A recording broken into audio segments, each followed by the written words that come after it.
प्रयास किया बिगुल बजा तो जाग उठी तरुणाई है, और तिलक लगाने तुम्हें जवानों क्रांति द्वार पर आई।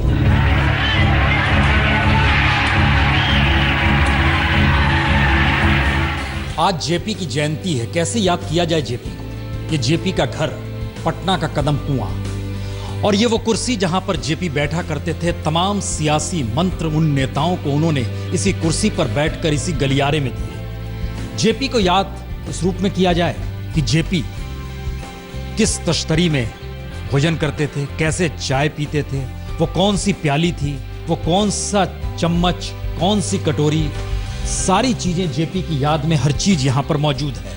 लेकिन जेपी को याद करने के लिए कहीं ना कहीं सियासी तौर पर मौजूदा राजनीति को भी आपने समझना होगा।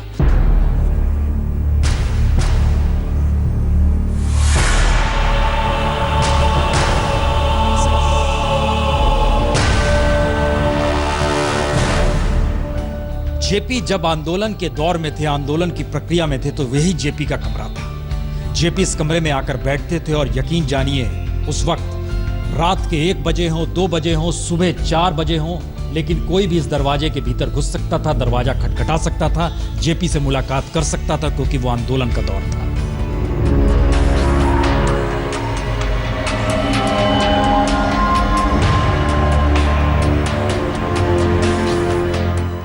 जन जन में जो पत्रकार है, चित्रकार है, चौक और चौराहे पर कवि है, सारे देश सब लोग यहाँ हमारे बिहार में हम सब लोग लग गए, इस आंदोलन के पीछे लगे, सारे साथ देने के लिए लोग लग गए।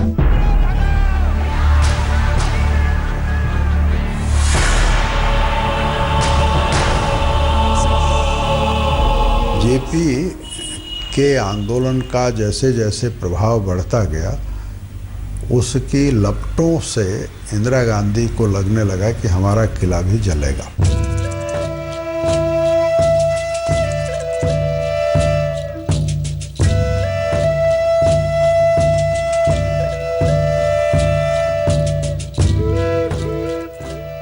जेपी कहीं भी रहे, जेपी देश की नैतिक आवाज थी। गुजरात से निकले जेपी छात्र आंदोलन के जरिए पटना में संपूर्ण क्रांति का नारा उन्होंने गांधी मैदान में दिया, और जिस वक्त पटना कॉलेज में गोलियां चली, उस वक्त वहां के छात्र निकलकर जेपी के पास इसी जगह पर आकर बैठे थे और उन्होंने कहा था जेपी आप अगुवाई कीजिए। लेकिन जेपी ने यहां बैठकर कहा पहले आप वादा कीजिए कि राजनीतिक तौर पर अगर संघर्ष करेंगे तो किसी भी हालत में आप हिंसा नहीं करेंगे।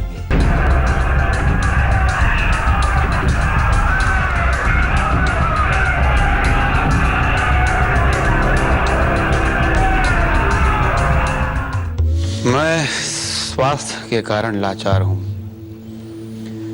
दिल में हिम्मत है मगर नाजुक स्वास्थ्य के कारण हिचकता हूं, वरना विद्यार्थियों का आह्वान करता, कहता कि 1 वर्ष के लिए कॉलेज छोड़कर निकल चलो हमारे साथ। इस देश में हम लोकतंत्र का एक नया ढांचा खड़ा करें। जयप्रकाश जी ने उसमें सीधे कहा कि देखिए, मैंने हम राय सलाह आप सब लोगों से लेंगे, आप लोगों के राय सलाह की अहमियत होगी, लेकिन निर्णय जो है मेरा होगा। इस शर्त के साथ उन्होंने आंदोलन का नेतृत्व जो है कबूल किया।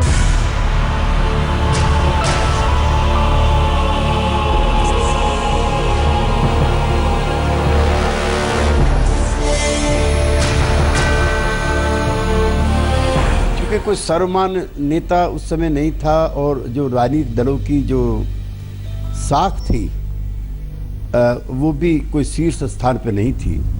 और 71 के चुनाव के बाद यूपी सभी दल इंदिरा जी के नेतृत्व के सामने और व्यक्तित्व के सामने सब बौने हो गए थे।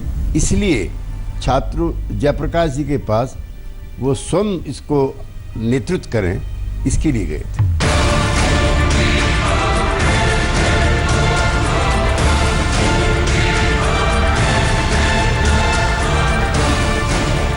अहिंसा का मंत्र लेकर जेपी अगुवाई करने को तैयार हुए, छात्र भी तैयार हुए, और इन सब के बीच जेपी ने एक ही बात का जिक्र किया था, चाहे गोलियां चले, चाहे डंडे बरसे, लेकिन कोई हाथ उठेगा नहीं। और इन तस्वीरों के भीतर जब घुस के देखिएगा तो आपको हालात पता चलेंगे कि किस तरीके से पुलिस अगर मौजूद थी तो उस वक्त लाठी, आंसू गैस के गोले सब कुछ छोड़े जा रहे थे, लेकिन किसी ने हाथ नहीं उठाया, सिर्फ नारे लगते रहे, जेपी तुम आगे बढ़ो, हम तुम्हारे साथ हैं।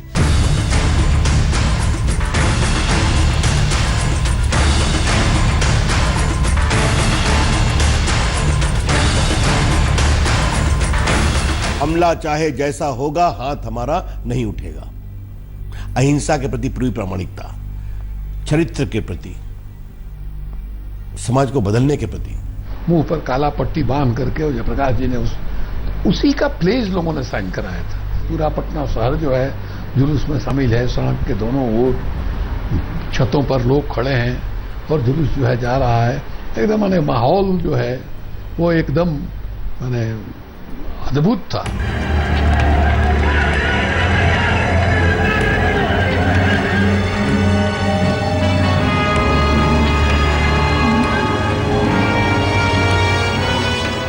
इसी गलियारे में जब बैठक हुई तो रामविलास पासवान नजर भी आ रहे हैं, वह भी इस जगह पर मौजूद थे। वो तमाम नेता जो मौजूदा वक्त में हो सकते हैं उनकी मौजूदगी थी।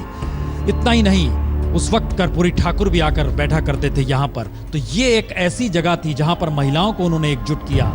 उन महिलाओं के साथ भी वो लगातार इस बात का संबोधन करते थे कि कैसे आंदोलन को आगे बढ़ाना है। अरे जयप्रकाश की जनता को जगाए,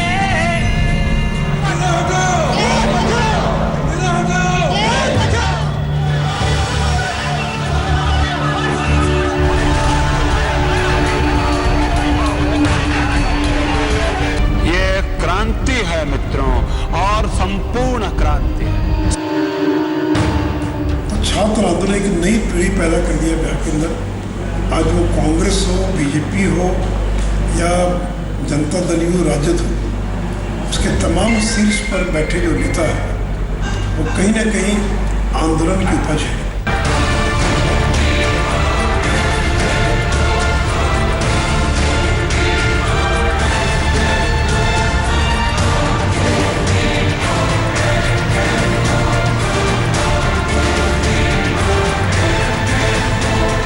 तो आज जब 11 अक्टूबर है और जेपी को याद करने का दिन है, तो ऐसे में बहुतेरी चीज हर किसी को याद आ सकती है कि जेपी ने कहां पढ़ाई की, किस तरीके से कांग्रेस से जुड़े, कैसे कांग्रेस से भ्रम टूटा, कैसे इंदिरा गांधी के खिलाफ खड़े हुए। लेकिन इन हालातों के बीच आज जेपी को क्यों याद करें, ये सवाल हर जहन में आ सकता है, क्योंकि हालात बदल चुके हैं। और जेपी ने जो राजनीतिक मंत्र दिए, उस मंत्र के आश्रय क्या ये वाकई कहा जाए कि आज यहाँ पर अगर महात्मा गांधी लगे हुए हैं तो महात्मा गांधी को ये देश किस रूप में याद कर रहा है? क्या ये कहा जा सकता है या महात्मा गांधी के नाम पर इस देश में एक तरह का राजनीतिक या सियासी युद्ध भी चल पड़ा है?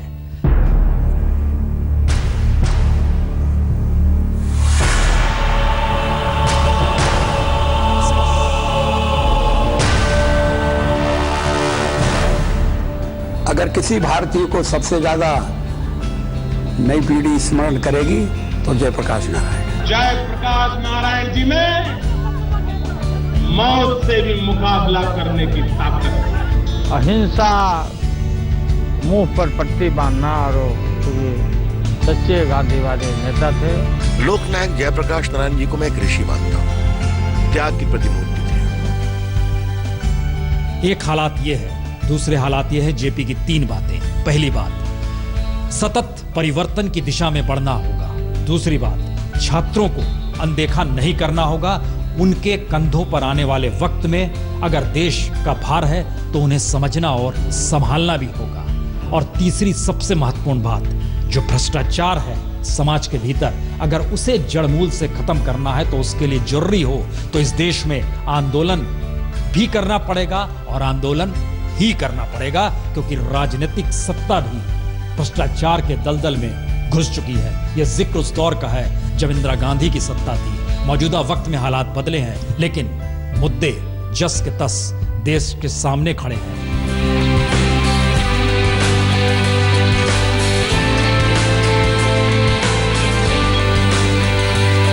बेरोजगारी की बात, भ्रष्टाचार की बात, जो फासिस्ट टेंडेंसी थी उसकी बात। ये छात्रों का आंदोलन था, युवाओं का आंदोलन था, शुरुआत उन्होंने की थी। वह तो चूंकि एक दौर ऐसा आया जब काफ़ी वायलेंस या अराजकता का एक तरह का माहौल बन गया। महंगाई पर रोक लगाओ, भ्रष्टाचार मिटाना है, नया बिहार बनाना है। जैसे ये छात्रों का अपना एक उन्मेष था, क्योंकि हॉस्टल का फूड बिल जिस प्रकार से आ रहा था तो उसमें महंगाई की भनक लगना सहज था।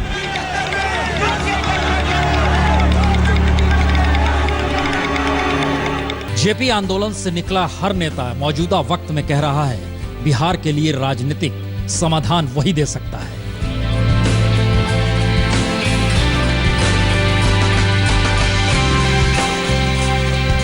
एक वक्त इसी जगह पर रामविलास पासवान, नीतीश कुमार, लालू यादव, सुशील मोदी, रविशंकर प्रसाद, कौन नेता ऐसा नहीं जो आज चुनावी सत्ता की दौड़ में है, यहां पर ना बैठा हो और जेपी उस वक्त इस बात का जिक्र ना करते हो कि दरअसल बिहार को बदलना है तो अब जन आंदोलन की जरूरत है।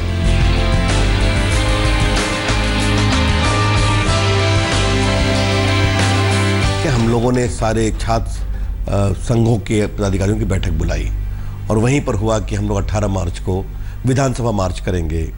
बाद में हम लोग पर बहुत लाठियां चली। लगभग 50,000 लड़के कहां से चलाए, हम लोग भी आश्चर्यचकित थे। उन लोगों ने आकर बिहार की विधानसभा को घेर लिया।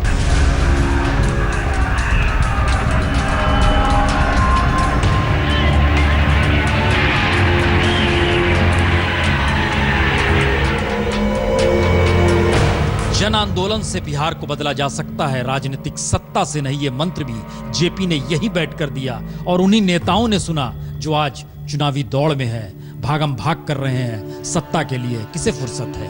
उस दौर को याद करें या ये कहा जाए हालात बदल चुके हैं, परिस्थितियां बदल चुकी हैं और वाकई अब चुनावी सत्ता सबसे महत्वपूर्ण हो चली है।